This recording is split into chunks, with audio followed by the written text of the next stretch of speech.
ధన్యవాదాలు మీకు, అలాగే శ్రీనివాసానంద స్వామీజీకి. మీ ప్రయత్నం ఫలించాలని భావిస్తున్నా.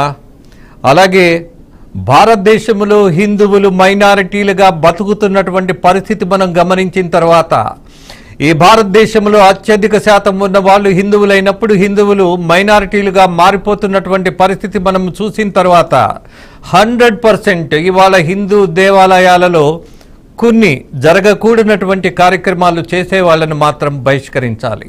వాళ్ళు చేసేటటువంటి కుటిల ప్రయత్నాలను బయటపెట్టాలి. అంతేకాదు, ఈ దేశానికి సంబంధించినటువంటి దేవుళ్లను, అలాగే ఈ దేశంలో ఉన్నటువంటి అత్యధిక శాతానికి సంబంధించిన హిందూ మతాన్ని నమ్మేటటువంటి హిందువులు ఉన్నటువంటి దేశంలో ఎవడురా మా హిందువుల దేవుడిని అవమానం చేసేవాడు అని ప్రశ్నించే తత్వం రావాలని భావిస్తున్నా. లేదు అనంటే ఒక మాట ఉన్నది, హిందూ మతానికి సంబంధించింది అది మతం కాదు, జీవన విధానం అని.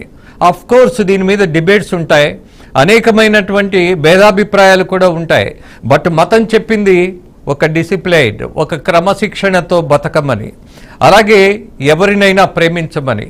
మరొక విషయం చాలా విచిత్రంగా చెప్పుకోవాల్సిన అంశమే, ఇవాళ వెంకటేశ్వర స్వామి దగ్గరికి వస్తున్నటువంటిది కేవలం హిందువులు మాత్రమే కాదు, మైనారిటీ ముస్లిమ్స్ ఉన్నారు, క్రైస్తవులు ఉన్నారు, అనేక మతాలకు సంబంధించినటువంటి వాళ్ళు ఇవాళ తిరుమలకు వెళ్ళి దర్శనం చేసుకొని ఒక ధైర్యాన్ని నింపుకునేటటువంటి పరిస్థితి ఉన్నప్పుడు మన తిరుమల ఎందుకు సమస్యలమయం కావాలి అన్నది ఇవాళ చర్చనీయాంశం. దాని మీద దృష్టి పెడదాం. అలాగే ఈ ప్రయత్నం సక్సెస్ కావాలని భావిస్తున్నాం.